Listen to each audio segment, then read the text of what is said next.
Hello, everyone. Welcome to Neighborhoods Up. I'm your host, Crystal Watson. As we all know, history plays an important role in helping us to understand not only our past, but even more importantly about the present. Many historians have said that history is inescapable. It's an essential link between the past and the present. This week on Neighborhoods Up, we're going to take a look at an important piece of local history that has played a vital role in establishing Wyandotte County and Kansas City, Kansas into the community it is today, as well as the political conflicts in this part of the region that ultimately forever changed our nation's future. That's next on Neighborhoods Up.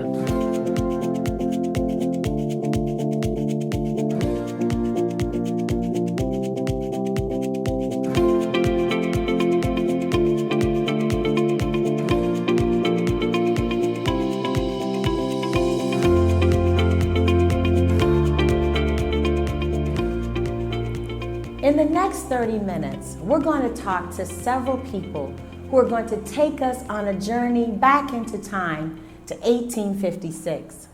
Today, it's known as a popular archaeological site that has gained national recognition over the past 3 decades for its rich history.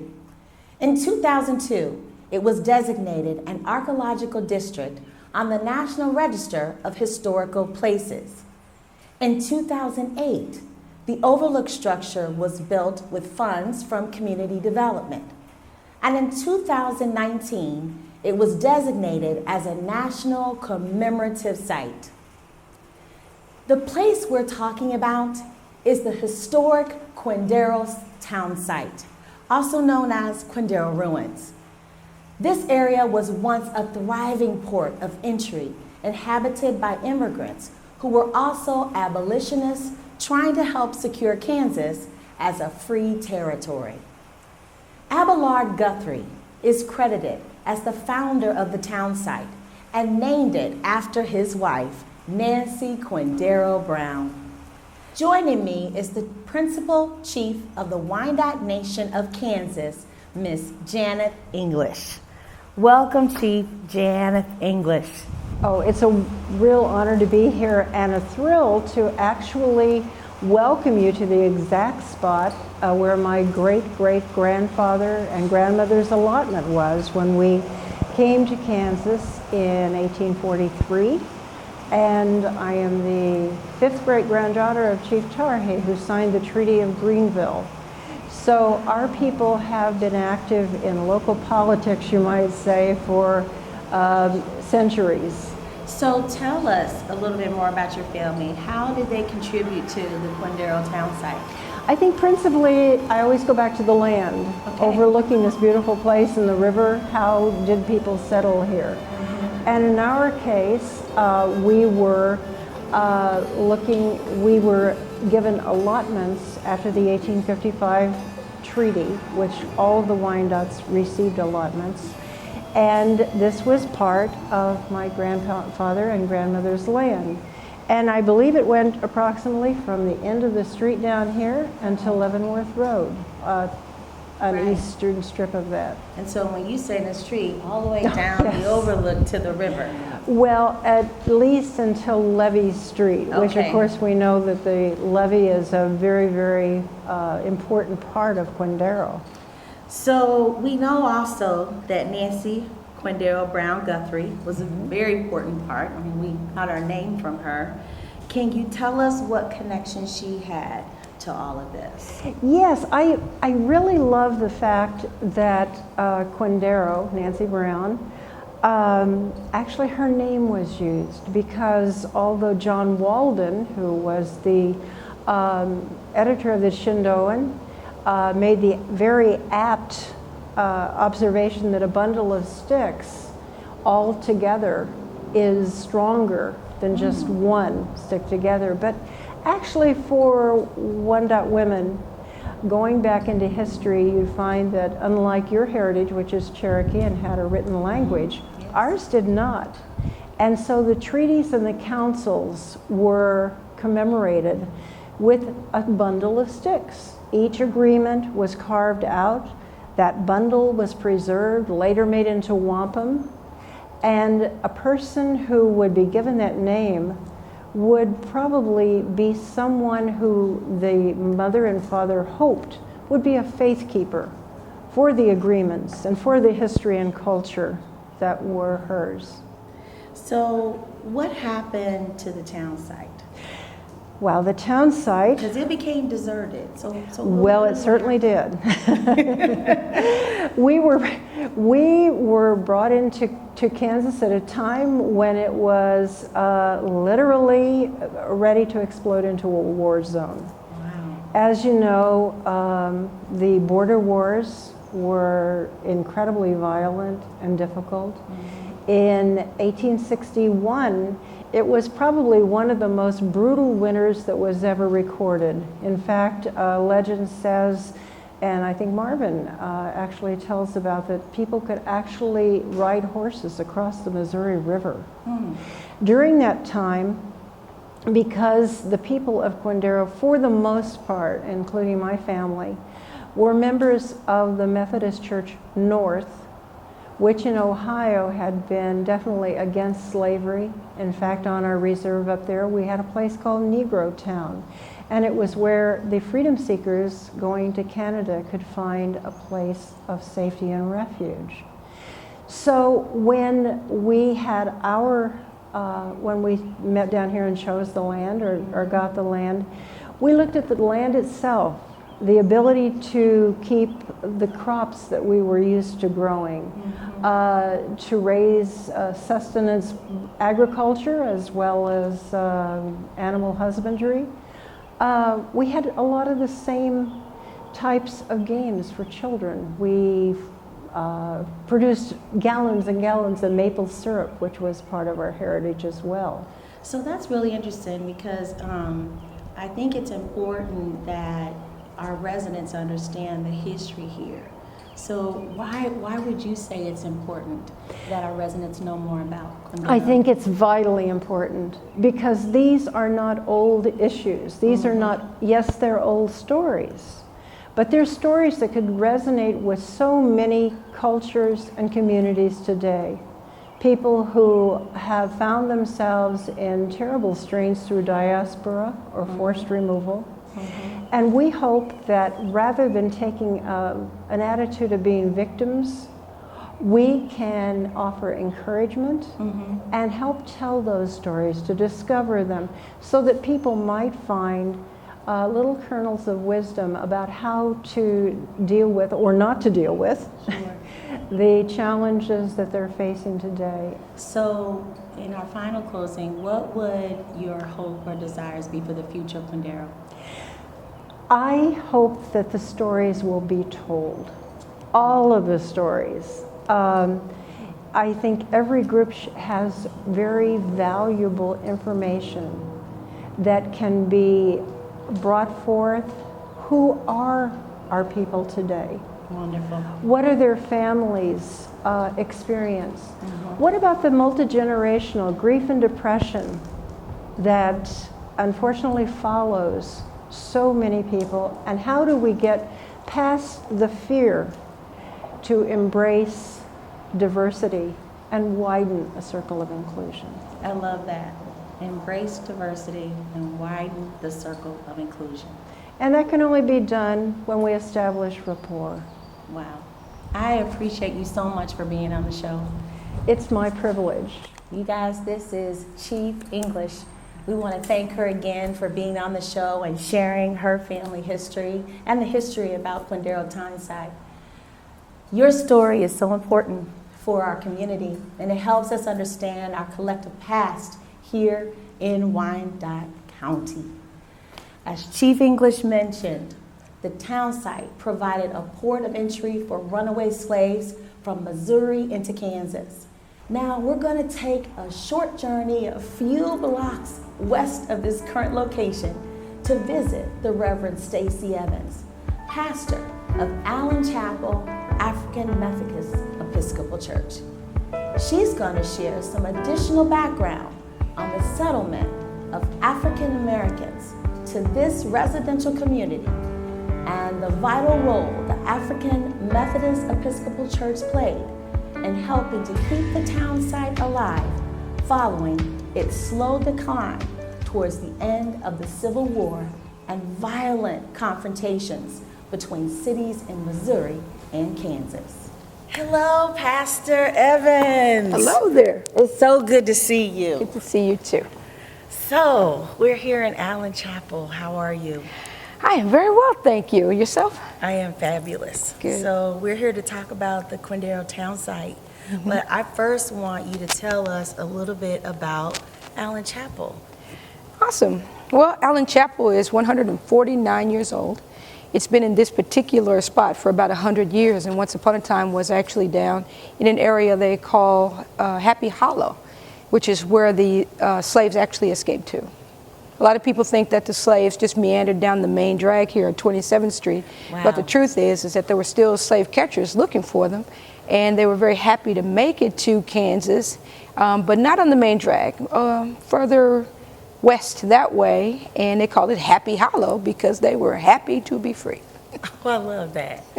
So tell us a little bit more about, of course, the town site, but explain AME, the AME Church, Allen Chapel. How does all that fit in? Yeah, that's a good question, because the project that we actually have a board over is called the Western University. Okay. And we own most of the property down there. And a lot of people know the project to be called Quindaro Ruins. And so then it confuses people to wonder, well, what does Western University have to do with it? Now, originally there was a Methodist minister, a white Methodist minister, who educated escaped slaves. When he passed away or ceased to do it any longer, the AME Church picked up the mantle and eventually grew into a very fine campus, the first and only black college to ever exist in the state of Kansas. And then, of course, there was an elementary school nearby. I know that was not AME, but that was the Vernon. The Vernon School. Vernon School. Right, which is now AME property as well. But originally it was just the black school, separate but equal component of education here in Wyandotte County. So how much area, how many acres does the AME Church or Western University own? Well, you know, depending where you read, it varies just slightly. Yes. I think the last time I saw it, there were 103 total acres, and we own about 97 of those acres. Wow. Yeah. So does the overpass, is that included in that part of it? No. Okay. From the overlook on, pretty Okay. much. Now, of course, we own this property, Right, which right. is right here at the Endicott and 29th Street. Right. And then we own the Vernon School, which is at Sewell and 27th Street. Okay. And then when you get to the overlook, we own most of the property there over to the cemetery. So what role has the AME Church specifically played in the preservation efforts of the Quindaro town site? Well, the Western University Association of the AME Church Board has existed about 40 years. Has it been that long? It's been that long. So long before I got here, there was a board of people working to preserve this town. Miss Doris Bailey is still living. She's well into her 90s and served as a past president of the Western University Association. There was a lady named Mrs. Drew, and she helped to get the grant that helped to erect the overlook over there. And so it's been going a long time. My personal contribution has been like the last 10 years. The last 10 years. Last 10 years. So I know you've had some probably challenges with that, or kind of share with us what some of those challenges have been. And then if you don't mind, also explain to us what the, because we're now a national commemorative site, Yes. which that is a new designation Right. from the federal government. So explain that to us, and then tell us what the national landmark, like what the difference is between those. Well, my understanding is that the National Historic Landmark is like the highest, most coveted designation that the United States can give. Because it's the most coveted and the highest, it has some restrictions that the National Commemorative Site doesn't have. I believe it's more frequent, it's a newer designation. It is. There are only 4 in the entire United States, we're one of them. and we are one of them. So that's pretty awesome. Yeah. So it's not quite as restrict. I understand we'll be able to do some, a few more things that we couldn't with that one. But of course, the National Historic Landmark is the coveted one, so that's the one we're after. All right. And I'm sure just even trying to get that designation has had its ups and downs, and Sure. it's a long process, but Yes. you got to work with a lot of folks. So I know you work diligently to kind of bring everybody together, right? I feel like that's been a part of my personal project. When I came to the project, there was a man named Emmanuel Northern, who was a member of the church here, had been, I want to say all of his life. He raised his children here. His wife was Christine Northern, who also was a community activist, and the two of them were community activists together.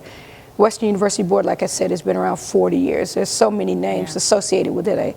I can't even begin to call them all, but I want to be sure to call Emmanuel Northern and Doris Bailey because they've been my mentors.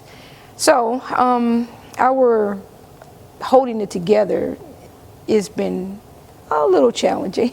But it's been a journey, and Yeah. it's been a journey worth taking, because look where we are today. Exactly. And we're going to see that dream fulfilled, because I know Mr. Northern, I remember him before he passed away, and how much he desired to see something happen with this area. Yes, this was really huge to him.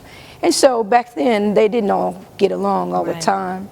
And so I felt like when I came to the project, that my job was to bring them together. Yeah. When I say them, I mean other stakeholders like Marvin Robinson, Jesse Hope, another name we have to be very sure to call. Yeah. Jesse Hope, he has a brother still living, Tony Hope, who's Yeah. now the chair of the old Quindaro Museum, Yeah.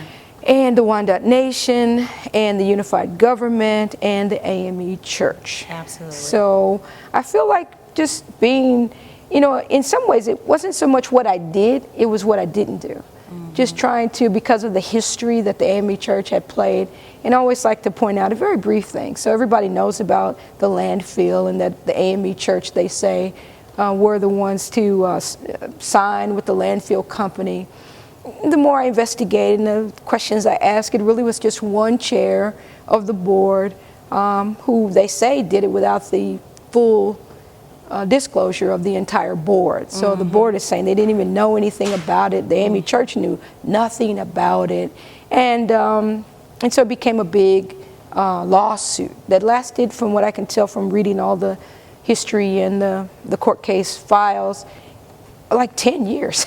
Well, I'm glad we kind of got past that. Yeah, we got past it. And now we're at this place where you still have stakeholders that are really invested and want to see the growth of this area and Right. continue to preserve the history that we have here. Right. I was going to say that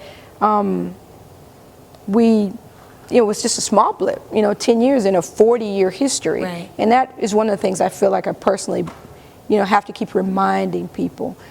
He made a mistake. When everybody began to fight, the AME Church fought just as hard right alongside of them, and then maintained the licenses, had to deal with all of the liabilities and everything that goes on with the property, care for the property, make sure the grass is cut, make sure that it's signed properly so that people don't get hurt. Yeah. So all of those things over all these years, those are the things that the AME Church has held down, in addition with the whole community of not allowing this, what we believe is the largest underground railroad site in the country, from being destroyed. Wow. Well, we want to thank you so much for all your efforts. You're welcome. You keep plugging along. Amen. We will. I think this journey is well worth taking, and we greatly appreciate all that you have done. You're part of the legacy that you're going to leave behind when we see finally the end result of all this. Well, I thank you so much, but I do just want to continue to say it wasn't just me by myself, but the whole Western University Association of the AME Church Board. Very well said. Well, we want to thank Pastor Evans again for all her hard work.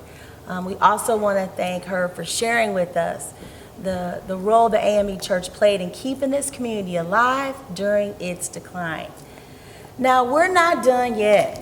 We're going back to the town site to have a conversation with an individual who has spent decades advocating for the preservation of the Quindaro ruins. His hard work and collaboration with so many people and organizations have led to widespread support from the Unified Government to the Freedom Frontiers National Heritage Area, senators, state representatives from both sides of the state lines.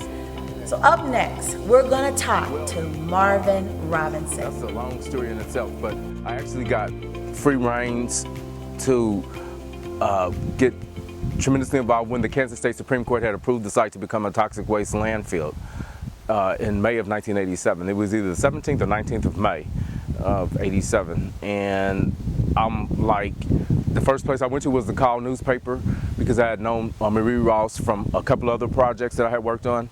And she was like, she couldn't promise or guarantee anything, but with materials that I've dropped off before, she would see if I could actually produce articles that were worthy.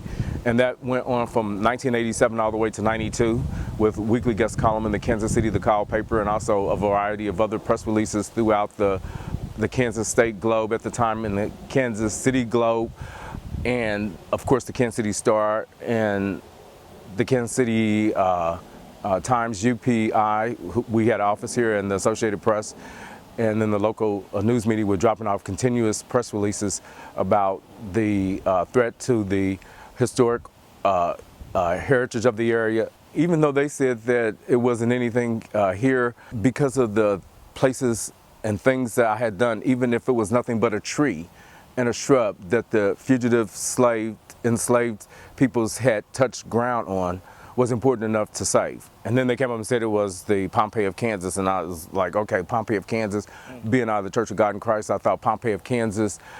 Pompeii meant Pompeii oil. You know, you go and stand in line and you get the blessed oil to, you know, help cleanse your sins and all that. I had no idea what Pompeii was, so I had to go look up because that wasn't it. It was just overwhelming.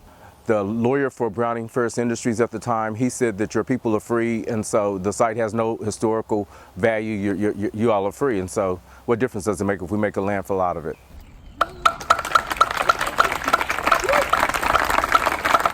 The Star paper reporter wanted to know, in one word, how would I summarize what had and what was taking place the day of the dedication with the U.S. Senator Pat Roberts and Congressman Emanuel Cleaver and Congresswoman Sharice Davis and former Congressman Kevin Yoder. We had a federal judge, Benton, and the Secretary of the Department of Commerce, Tourism, and Fish and Wild Game or whatever.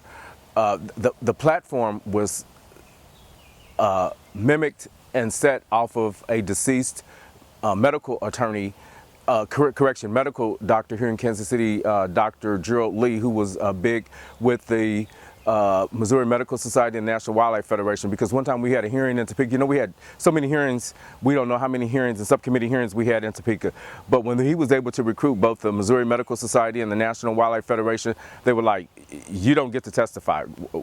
This platform is just like a court docket. When these people fly in to testify, this is going to close the question of the landfill. So that was the reason why it was so essentially critical to have the congressional delegation to be here as a docket, so that people could see and witness for their own eyes and ears, with leadership from both political, bipartisan accomplished citizens. And it was, to me, a major moment in time. My regret is that a lot of the people who really helped and burned the midnight oil for us to figure out how to do what we did weren't here, and many of them have passed. But the fact is that we never stopped. And the other regret is that it took too long, because it should have happened. You know, I was so green and naive when we started. I thought that once we stopped the toxic waste dump in federal court, to get the site in federal court was a huge $53 million counterclaim lawsuit by Browning Ferris Industries against the city of Kansas City, Kansas, and we won that. And the city agreed in the settlement $800,000 over 20 years to pay BFI. And I thought, because I was so naive and green, that that would be immediate for historic preservation, restoration. You know, it's still a learning process, and those that did take the time out of their schedule to be here seem to be just as thrilled and reassured with confidence with a senior tenured Senator Pat Roberts, who's a Korean War veteran, would include coming here to help dedicate the site with the Quindaro Town Site National Commemorative Site designation is mammoth. Happen again. We must tell unborn generations what that village means. Thank you. The hearing last year, I believe it was June the 21st of 2018, was an overwhelming experience, one that I will cherish until I'm not here anymore. Your passion is inspiring to the rest of us, and what your vision for the site and what it could mean to reminding us of the stains of history, but also the beauty of the American dream can be encapsulated in our work here as a country to preserve this site. And so I'm proud and honored to stand next to you in this effort, and I thank you for coming today to share your wisdom with the committee. What people didn't see that happened in 2019, the triangulation of the bill having been introduced in 2018 for a National Historic Landmark, which switched to a National Commemorative Site because of the criteria that the Interior Department has, but then to have a former and immediate past U.S. Congressman have the current incumbent Congresswoman to carry the ball in the House of Representatives, and it passed with Mr. Yoder last summer 435-0. And it got put in a quagmire because of the budget and a lot of other hot issues and topics in Washington.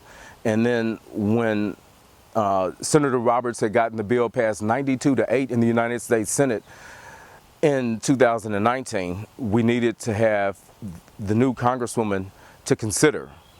And not only did she went and introduced it, and she garnered 361 votes to 64 against. Now, you don't get many things through the Senate these days. I don't think you get anything through the House these days. We're going to try to fix that, both Sharice and myself. And then there's a fellow in the White House that has to sign it. So this task, you would think it'd be a difficult one. Actually, it went just very smoothly. And that's because of you. There's just so many people that need to be thanked, and so that would, be a whole nother, but God bless the community, the unified government, the state of Kansas, the country, because we're in such trouble right now with transition until we need to have a space like this to have people see what rugged, complex heritage our country went through in order to become the great economic engine that it is today. We thank Marvin for sharing his thoughts about the recent designation of Quindaro as a national commemorative site. We all hope that this new designation for Quindaro will continue to provide a sense of strength and pride to the residents here in Wyandotte County. Okay, we're almost at the end of the show, but before we go, I want to share a little bit more information with you that you might find interesting when visiting this area in northeast Kansas City, Kansas. Just a block south from the Quindaro Overlook structure, past a wooded area, there's a life-size marble statue of abolitionist John Brown on the corner of 27th Street. John Brown led an anti-slavery movement that gained national attention during the Bleeding Kansas crisis in 1856. This statue was erected in 1911 on the campus of Western University and was relocated to this current location after the university closed in 1944. The inscription on the marker below the statue reads, "Erected to the memory of John Brown by a grateful people." Directly behind the John Brown statue is the former Bryant Butler Kitchen Nursing Home. Over the past 18 years, the building has deteriorated into a blighted eyesore. The unified government recently approved demolition of the abandoned building, which will help improve the appearance of the area leading to the historic town site.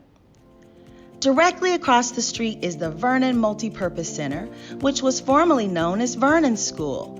This was one of the few schools blacks could attend in Kansas City, Kansas during segregation. In the basement of this former school is the Quindaro Underground Railroad Museum, which has old black and white photos and exhibits that capture the history of students who attended the school and other information that documents the long history of the Underground Railroad. I'm with Luther Smith Jr., who initiated the display of this historical visual exhibit, which began in 2008. Welcome, Mr. Smith, to our Neighborhoods Up show. And welcome you to the Underground Railroad Museum. Thank you so much. So I want all our viewers to know that you are also a volunteer with the Freedom's Frontier National Heritage area, right? Yes. So will you just tell us a little bit what that is?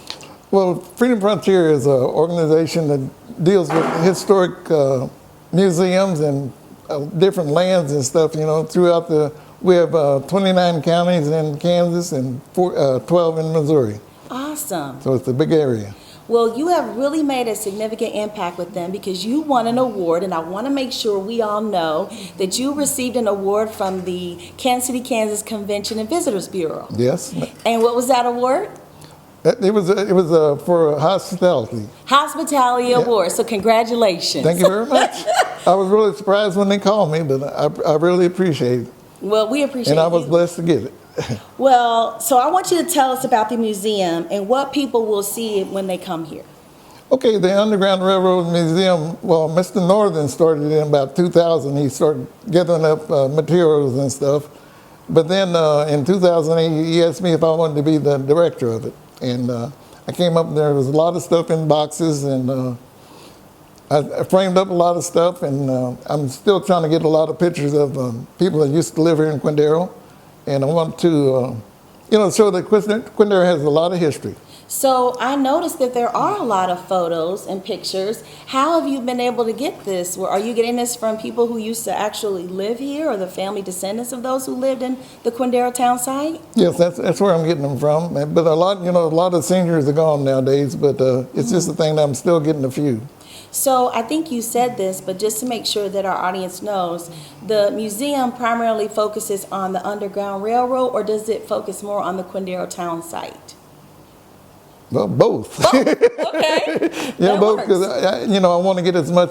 I'm still finding out stuff about the Underground Railroad myself, because it's a thing that I really don't know what happened way back then, but there's a lot of things to learn about it. And then, I was born here in Quindaro, and I grew up here in Quindaro, so I know a lot about Quindaro. So you are a part of Yeah, the community. I'm part of the dirt.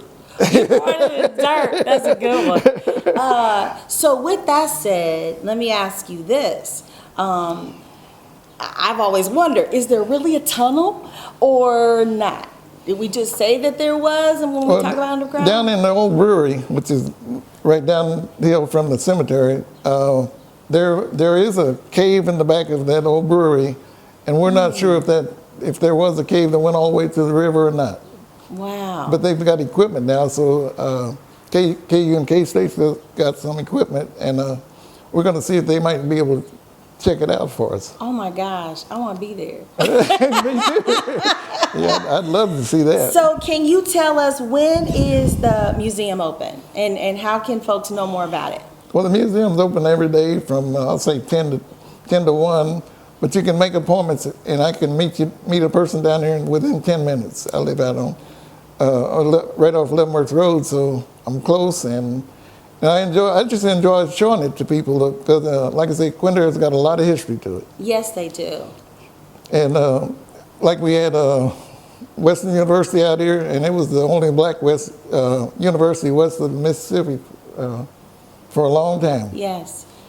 And then I want people to know about Bishop Vernon. He really needs to be in school books, because in 1906, Roosevelt appointed him as the Secretary of Treasury.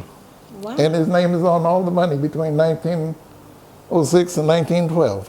And there is this wonderful photo of him, and just a little bit of the history there. He's made a huge contribution. So you definitely, all the viewers, you really want to come down and visit this place. It is absolutely phenomenal. The history here, the artifacts that are here, there are other artifacts in with the state, correct? Correct. All right. And I have some in the next room. And you got some in another room outside of this one. Yeah. Well, I just want to thank you again for all that you are doing. You guys are just phenomenal. We definitely appreciate Freedom's Frontier. We know they've invested a lot, you know, in just helping preserve and tell the story of the Quindaro ruins, also now known as the Quindaro town site. That's right. Thank you so much again. And thank you for coming and interviewing me. Well, it's been a pleasure. So if you travel down to visit the Quindaro town site, you may want to take some time, again, to visit the Quindaro Underground Railroad Museum. The photos bring you so much closer to the era by capturing the daily lives and experiences of the people who lived in this area during that time. This wraps up our show. And again, we want to thank all of our guests. Our guests included Janet English, Principal Chief of the Wyandotte Nation of Kansas, the Reverend Stacy Evans, Pastor of Allen Chapel AME Church, and a longtime advocate for the Quindaro Archaeological Site and independent volunteer researcher, Mr. Marvin Robinson, and Mr. Luther Smith, the director of the Quindaro Underground Railroad Museum. All of them have taken the time to educate us about an important piece of our history right here in Wyandotte County.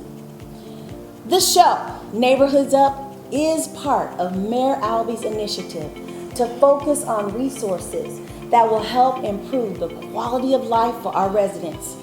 Mayor Albee feels it is important that neighbors, churches, businesses, and the unified government all work together for the good of everyone residing in Wyandotte County.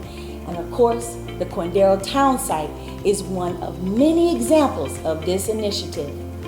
From our Neighborhoods Up, we will empower, engage, and give guidance towards building a fiscally resilient future. Now, before we close, let's take a moment to hear a final word from your Mayor, David Albee. Hello, I am Mayor David Albee. Thank you for joining us in another presentation of our Neighborhoods Up. The Quindaro town site was one of the earliest settlements in Wyandotte County, and it quickly became a place where escaped slaves could find their way to freedom. If we can only imagine what it was like for those who risked their lives to cross the river, they found an opportunity here at Quindaro to claim the freedom that belongs to every man and woman by their nature. They found good people here in Wyandotte able and willing to give them material and spiritual support on their journey. They found a landing here in Kansas where they could stand tall and look over the landscape to see a future for themselves and their families, a future of freedom and prosperity. Now that the Quindaro town site has been named a national commemorative site, we will find here an opportunity to honor their sacrifices for freedom. And we will find here good people committed to telling us the story of the escaped slaves and their helpers.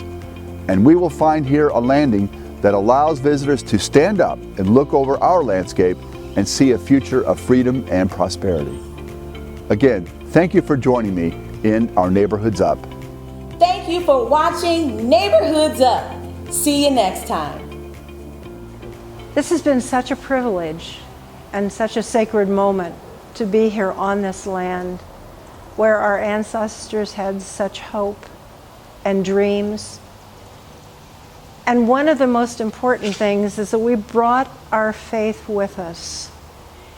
I'd like to sing in the old Wyandotte language a prayer which was recorded by the Jesuit priests between 1639 and 1649. The words mean, "O loving Creator, you walk with us still.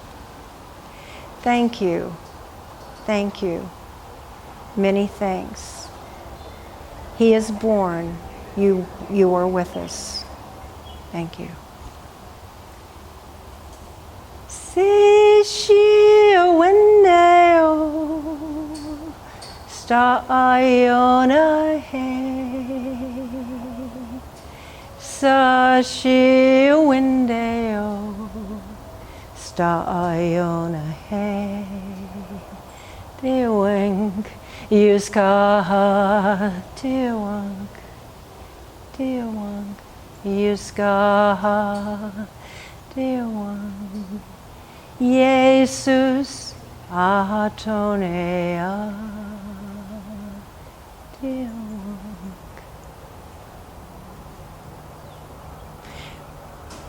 And may we all join together to renew the hope, the love, and the inclusion that this sacred spot embodies.